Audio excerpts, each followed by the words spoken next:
35ನೇ ಜಯಂತ್ಯೋತ್ಸವದ ಕಾರ್ಯಕ್ರಮದ ಅಂಗವಾಗಿ ಸಮಯದ ಅಭಾವ ಇರುವುದರಿಂದ ಅವರಿವರನ್ನದೇ ವೇದಿಕೆ ಮೇಲೆ ಆಸೀನರಾದಂಥ ಎಲ್ಲ ಗಣ್ಯಮಾನ್ಯರಿಗೆ ವಂದಿಸುತ್ತಾ, ಎಲ್ಲ ಅಧಿಕಾರಿ ವೃಂದಕ್ಕೆ ವಂದಿಸುತ್ತಾ, ಎಲ್ಲ ನನ್ನ ಆತ್ಮೀಯ ಸ್ನೇಹಿತರು, ಸಮಯ ಅಭಾವ ಇದೆ ಅಂತ ಹೇಳಿದರು. ಈಗ ಅಂಬೇಡ್ಕರ್ ಬಗ್ಗೆ ನಾವು ಸತ್ಯ ಮಾತಾಡಬೇಕು, ಸುಳ್ಳು ಮಾತಾಡಬೇಕು, ಏನ್ ಮಾತಾಡಬೇಕು ಅಂತ ಗೊತ್ತಾಗ್ತಾ ಇಲ್ಲ. ಸತ್ಯ ಮಾತಾಡಿದ್ರೆ ಒಂದು ಬೇರೆ ಆಗತ್ತೆ. ಅದಕ್ಕೆ ನಾನು ಒಂದು ಮಾತು ಹೇಳಕ್ ಬಯಸ್ತೇನೆ. ಈ ಜಗತ್ತಿನಲ್ಲಿ ಸಮಾನತೆಗೋಸ್ಕರ ಈ ದೇಶದಲ್ಲಿರುವಂತಹ ಅಜ್ಞಾನ, ಜಾತಿ ವ್ಯವಸ್ಥೆ, ಅಸ್ಪೃಶ್ಯತೆ ವಿರುದ್ಧ ಹೋರಾಟ ಮಾಡಿದಂತ ಎರಡನೆಯ ಬಸವಣ್ಣ ಅಂದ್ರೆ ಯಾರು ಅಂದ್ರೆ ಅದು ಡಾಕ್ಟರ್ ಬಿ ಆರ್ ಅಂಬೇಡ್ಕರ್. ನಾವು ಇವತ್ತು ಅಂಬೇಡ್ಕರ್ನ ಎಲ್ಲರೂ ನಮ್ಮ ಅಂಬೇಡ್ಕರ್ ಅಂತ ನಾವೆಲ್ಲರೂ ಹೇಳ್ತೀವಿ. ಹಾಗೆ ಎಲ್ಲ ಪಕ್ಷಗಳು ನಮ್ಮ ಅಂಬೇಡ್ಕರ್ ಎಲ್ಲರೂ ಹೇಳ್ತಾರೆ. ಆದ್ರೆ ಅಂಬೇಡ್ಕರ್ ಬದುಕಿರುವಾಗ ನಾವು ಅಂಬೇಡ್ಕರ್ಗೆ ಎಷ್ಟು ಅವಮಾನ ಮಾಡಿದ್ವಿ ಅಂತಂದ್ರೆ ಬಹಳ ನೋವು ಅನಿಸ್ತದೆ.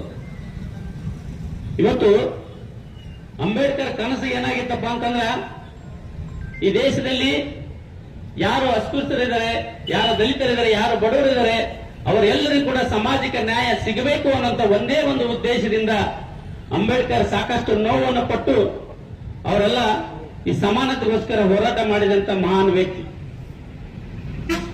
ಇವತ್ತು ನಾನು ಒಂದು ಮಾತನ್ನು ಹೇಳಕ್ ಬಯಸ್ತೇನೆ.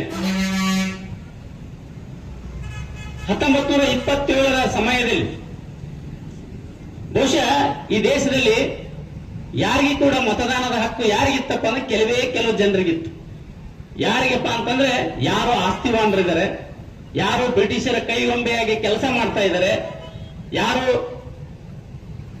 ಅತಿ ಶಿಕ್ಷಾವಂತರಿದ್ದಾರೆ, ಅವ್ರಿಗೆ ಮಾತ್ರ ಮತದಾನದ ಹಕ್ಕಿತ್ತು.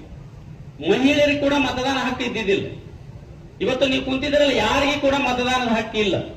ಈ ದೇಶದ ಕೆಲವು ಜನರಿಗೆ ಮಾತ್ರ ಮತದಾನದ ಹಕ್ಕಿತ್ತು. ಅದಕ್ಕೆ ಡಾಕ್ಟರ್ ಬಿ ಆರ್ ಅಂಬೇಡ್ಕರ್ ಇವತ್ತು ಒಂದು ಸೈಮನ್ ಮಿಷನ್ ಕಮಿಟಿ ಅಂತ ಒಂದು ಬರುತ್ತೆ. ಅದರಲ್ಲಿ ಅವರು ಒಬ್ಬ ಕಮಿಟಿ ಮೆಂಬರ್ ಆಗಿ ಅವ್ರು ಹೇಳ್ತಾರೆ, ಇವತ್ತು ಈ ದೇಶದಲ್ಲಿ ಸಮಾನತೆ ಬರಬೇಕಾದ್ರೆ ನಮ್ಮೆಲ್ಲ ದಲಿತರಿಗೆ, ಎಲ್ಲರಿಗೂ ಕೂಡ, ಮಹಿಳೆಯರಿಗೆ ಕೂಡ ಮತದಾನದ ಹಕ್ಕನ್ನು ಕೊಡಬೇಕು ಅಂತೇಳಿ ಪ್ರಥಮ ಬಾರಿಗೆ ಪ್ರತಿಪಾದನೆ ಮಾಡಿದಂತ ವ್ಯಕ್ತಿ ಯಾರು ಅಂದ್ರೆ ಅದು ಡಾಕ್ಟರ್ ಬಿ ಆರ್ ಅಂಬೇಡ್ಕರ್. ಇವತ್ತು ನಮ್ಗೆಲ್ಲರೂ ಕೂಡ ಮತದಾನ ಹಕ್ಕು ಸಿಕ್ಕಿದೆಯಪ್ಪ ಅಂತಂದ್ರೆ ಅದು ಡಾಕ್ಟರ್ ಬಿ ಆರ್ ಅಂಬೇಡ್ಕರ್ ಆಶೀರ್ವಾದದಿಂದ. ಇಷ್ಟೇ ಅಲ್ಲ, ಇವತ್ತು ಮೊದಲು ಬ್ರಿಟಿಷರ ಆಡಳಿತದಲ್ಲಿ ನಾವೇನು ಇವತ್ತು ಕಾರ್ಮಿಕ ಇಲಾಖೆಯಲ್ಲಿ ಇವತ್ತು ಅನೇಕ ಕಂಪನಿಗಳಲ್ಲಿ ಏನ್ ಕೆಲಸ ಮಾಡ್ತಿದ್ದೀರಲ್ಲ, ಅವ್ರಿಗೆ ಎಷ್ಟು ತಾಸು ದುಡಿಬೇಕಾಗಿತ್ತಪ್ಪ ಅಂತಂದ್ರೆ 14 ತಾಸು ದುಡಿಬೇಕಾಗಿತ್ತು. ಆದ್ರೆ ಅಂಬೇಡ್ಕರ್ ಅವರು ಬ್ರಿಟಿಷರ ಆಡಳಿತದಲ್ಲಿ ಒಬ್ಬ ಕಾರ್ಮಿಕ ಸಚಿವನಾಗಿ ಎಲ್ಲ ಕಂಪನಿಗಳಿಗೆ ಭೇಟಿ ಕೊಟ್ಟು ಅಲ್ಲಿರುವಂತಹ ಕಾರ್ಮಿಕರ ಏನು ನೋವು ಏನಿದೆ, ಏನು ಕಷ್ಟ ಇದೆ ಎಲ್ಲವನ್ನ ಅರ್ಥ ಮಾಡಿಕೊಂಡು ಬಂದು ಅವ್ರು ಹೇಳ್ತಾರೆ, ಇವತ್ತು ಏನು 14 ತಾಸು ದುಡಿತಾ ಇದಾರಲ್ಲ ಅವ್ರಿಗೆ 8 ತಾಸು ಕೆಲಸ ಕೊಡ್ಬೇಕಷ್ಟೇ ಅಂತೇಳಿ ಪ್ರತಿಪಾದನೆ ಅದನ್ನು ಜಾರಿಗೆ ತರ್ತಾರೆ ಕಾರ್ಮಿಕ ಸಚಿವರಾಗಿ.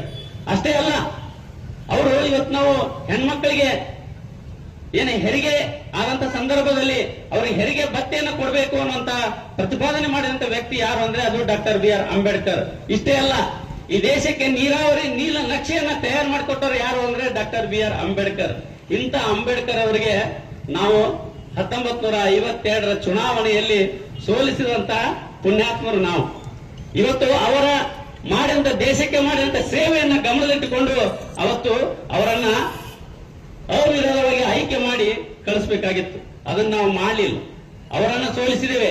ನಂತರ ಪುನಃ ಚುನಾವಣೆಯಲ್ಲಿ ಕೂಡ ಅವರನ್ನು ಸೋಲಿಸಿದ್ದೇವೆ. ಆದ್ರೆ ಅವರ ಸತ್ತ ಮೇಲೆಯೂ ಕೂಡ ನಾವು ಅವರಿಗೆ ತುಂಡು ಭೂಮಿಯನ್ನು ಕೊಡ್ಲಿಲ್ಲ. ನಾ ಯಾಕೆ ಮಾತನ್ನು ಹೇಳ್ತೇನೆ, ಕೆಲವು ಜನರಿಗೆ ನೋವು ಅನಿಸ್ಬೋದು. ನಾ ಇವತ್ತು ಆ ಪಕ್ಷ ಈ ಪಕ್ಷ ಯಾವುದನ್ನು ಮಾತಾಡ್ತಾ ಇಲ್ಲ. ಯಾರು ಇವತ್ತು ಸಾಮಾಜಿಕ ಅಂಬೇಡ್ಕರ್ಗೆ ಯಾರು ಅನ್ಯಾಯ ಮಾಡಿದ್ದಾರೆ ಅನ್ನೋದನ್ನು ನಾವು ಅರ್ಥ ಮಾಡ್ಕೋಬೇಕಾಗಿದೆ. ಅಂಬೇಡ್ಕರ್ ಸತ್ತಾಗ ಅವರ ಮನೆಯಲ್ಲಿ 5,000 ರೂಪಾಯಿ ಕೂಡ ಇದ್ದಿದ್ದಿಲ್ಲ.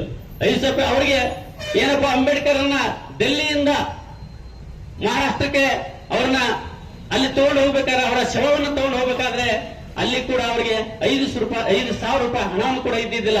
ಎಂತಿಂತವರಿಗೆ ಇವತ್ತು ದೆಹಲಿಯಲ್ಲಿ 100 ಎಕರೆ ಸ್ಮಾರಕ ಮಾಡಿದ್ದಾರೆ.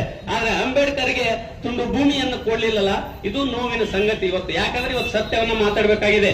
ಅದಕ್ಕೆ ಇವತ್ತು ಅಂಬೇಡ್ಕರ್ ಅವರಿಗೆ ಅಲ್ಲಿ ಕೊಳ್ಳಿಲ್ಲ, ಭೂಮಿನ ಕೊಳ್ಳಿಲ್ಲ, ಅವರ ಹೆಣವನ್ನ, ಅವರ ಸತ್ತ ಶವವನ್ನ ತೆಗೆದುಕೊಂಡೋಕೆ ಒಂದು ಏರೋಪ್ಲೇನ್ ವ್ಯವಸ್ಥೆಯನ್ನು ಕೂಡ ಮಾಡಲಿಲ್ಲ. ಅವರ ಅಭಿಮಾನಿಗಳಿಗೆ ಮಾರ್ಕೊಂಡು ಹೋಗಿ ನಂತರ ಅವರನ್ನ ಇಲ್ಲಿ ಬಾಂಬೆಯ ಒಂದು ಏನಪ್ಪಾ ಸಮುದ್ರದ ದಂಡೆಯಲ್ಲಿ ಅವರನ್ನ ಅಂತ್ಯ ಸಂಸ್ಕಾರ ಮಾಡ್ತಾರೆ. ಅಂತ್ಯ ಸಂಸ್ಕಾರ ಮಾಡಿದ ಮೇಲೆ ಅವತ್ತಿನ ಸರ್ಕಾರಕ್ಕೆ ಬೇಡಿಕೆ ಇಡ್ತಾರೆ ಅವರ ಅಭಿಮಾನಿಗಳು. ಇಲ್ಲ, ಅವರು ಸ್ಮಾರಕ ಮಾಡಬೇಕಾಗಿದೆ, ಅವ್ರ ಹಣ ಕೊಡಿ ಅಂತ ಕೇಳಿದ್ರೆ ಇಲ್ಲ, ಸರ್ಕಾರದ ಸಾರ್ವಜನಿಕ ಹಣದಲ್ಲಿ ಅದನ್ನ ಮಾಡಬಾರ್ದು, ನಿಮ್ಮ ಸ್ವಂತ ಹಣದಲ್ಲಿ ನೀವು ಮಾಡ್ರಿ ಅಂತ ಹೇಳ್ತಾರೆ. ಇದನ್ನ ಅರ್ಥ ಮಾಡ್ಕೊಂಡು ಯಾಕೆ ಹೇಳ್ತೀನಪ್ಪ ಅಂದ್ರೆ ಇದು ಸತ್ಯ. ಇವತ್ತು ಇತಿಹಾಸವನ್ನ ಎಟ್ಟೆ ಮುಚ್ಚಿಟ್ಟಿದ್ರು ಕೂಡ ಅದು ಸಾಧ್ಯವಲ್ಲ. ಇವತ್ತೆಲ್ಲ ಯುವಕರು ವಿದ್ಯಾವಂತರಾಗಿದ್ದಾರೆ, ಶಿಕ್ಷಣವಂತರಾಗಿದ್ದಾರೆ, ಅದನ್ನೆಲ್ಲ ಇವತ್ತು ನೋಡ್ತಾ ಇದ್ದಾರೆ. ಅದಕ್ಕೆ ನಾನು ಹೇಳ್ತಾ ಇರೋದು, ಇವತ್ತು ಅಂಬೇಡ್ಕರ್ ಕನಸು ಕಂಡ ಭಾರತ ಇದು ಅಲ್ಲ. ಅಂಬೇಡ್ಕರ್ ಏನ್ ಕನಸು ಕಂಡಿದ್ರಪ್ಪ ಅಂತಂದ್ರೆ ಈ ದೇಶದಲ್ಲಿ ಭ್ರಷ್ಟಾಚಾರ ಇರಬಾರ್ದು, ಈ ದೇಶದಲ್ಲಿ ಒಬ್ಬ ಹೆಣ್ಣು ಮಗಳು ಕೂಡ ಶಿಕ್ಷಣವಂತರಾಗ್ಬೇಕು, ಎಲ್ಲರೂ ಕೂಡ ಸಮಾನತೆಯಿಂದ ಬದುಕಬೇಕು ಅನ್ನುವಂತ ಕನಸನ್ನು ಕಂಡಂತ ಡಾಕ್ಟರ್ ಬಿ ಆರ್ ಅಂಬೇಡ್ಕರ್ ಇವತ್ತಿನ ದಿನಮಾನಗಳಲ್ಲಿ ಏನಾಗಿದೆ ನೋಡಿ. ಇವತ್ತು ನಮ್ಮನ್ನ ಆಳುವಂತ ನಾಯಕರೇ ಇವತ್ತೇನಪ್ಪಾ ಅಂತಂದ್ರೆ ಭ್ರಷ್ಟಾಚಾರ ಮಾಡಿ ಸಾವಿರಾರು ಕೋಟಿ ಹಣವನ್ನ ಮಾಡ್ಕೊಂಡು ಕುತ್ಕೊಂಡಿದ್ದಾರೆ. ಇವತ್ತು ಈ ದೇಶವನ್ನ ಇವತ್ತು ಭ್ರಷ್ಟಾಚಾರ ಮತ್ತು ಕುಟುಂಬ ರಾಜಕಾರಣ ಎರಡೂ ಕೂಡ ಈ ದೇಶವನ್ನು ಕಿತ್ತು ತಿನ್ನುವಂತ ವ್ಯವಸ್ಥೆ ಇವತ್ತಿಲ್ಲಿದೆ. ಅದಕ್ಕೆ ಯುವಕರು ಎಚ್ಚೆತ್ತುಕೊಳ್ಬೇಕು. ಅಷ್ಟೇ ಅಲ್ಲ, ಇವತ್ತಿನ ಸರ್ಕಾರ ಇವತ್ತು SC ST ಗಳಿಗೆ ಏನು ಮೀಸಲಾಗಿಟ್ಟಲ್ಲ ಹಣ, ಇಲ್ಲಿವರೆಗೆ ಇವತ್ತು 40,000 ಕೋಟಿ ಹಣವನ್ನ ಇವತ್ತು ದುರುಪಯೋಗ ಪಡಿಸ್ಕೊಂಡಿದ್ದಾರೆ. ಅದಕ್ಕೆ ಯಾಕೆ ಈ ಮಾತನ್ನ ಹೇಳ್ತಾ ಅಂದ್ರೆ ಇವತ್ತು ನೀವು ಹೋರಾಟ ಮಾಡ್ಬೇಕು. ಎಲ್ಲಿವರೆಗೆ ನೀವು ಹೋರಾಟ ಮಾಡೋದಿಲ್ವೋ ಅಲ್ಲಿವರೆಗೆ ನಿಮಗೆ ಸಮಾಜಕ್ಕೆ ನ್ಯಾಯನ ಸಿಗಲಿಕ್ಕೆ ಸಾಧ್ಯನೇ ಇಲ್ಲ. ಇವತ್ತು ನಾಯಕ ಯಾವುದೇ ಪಕ್ಷ ಇರಲಿ, ಯಾರೇ ಇದ್ರೂ ಕೂಡ ನಮಗೆ ಸಿಗಬೇಕಾದ ಸಾಮಾಜಿಕ ನ್ಯಾಯಕ್ಕಾಗಿ ಎಲ್ಲಿವರೆಗೆ ನೀವು ಹೋರಾಟ ಮಾಡುವುದಿಲ್ಲವೋ ಅಲ್ಲಿವರೆಗೆ ನಿಮ್ಮ ಸಮಾಜಕ್ಕೆ ನ್ಯಾಯ ಸಿಗುವುದಿಲ್ಲ ಅನ್ನುವಂತ ಮಾತನ್ನು ಹೇಳ್ತಾ ಈ ವೇದಿಕೆ ಮೇಲೆ ಮಾತನಾಡಕ್ಕೆ ಅವಕಾಶ ಮಾಡಿಕೊಟ್ಟಿದ್ದಕ್ಕಾಗಿ ತಮ್ಗೆಲ್ಲರೂ ಕೂಡ ವಂದಿಸುತ್ತಾ ನನ್ನ ಮಾತನ್ನು ಮುಗಿಸ್ತೇನೆ. ಜೈ ಹಿಂದ್, ಜೈ ಕನ್ನಡ.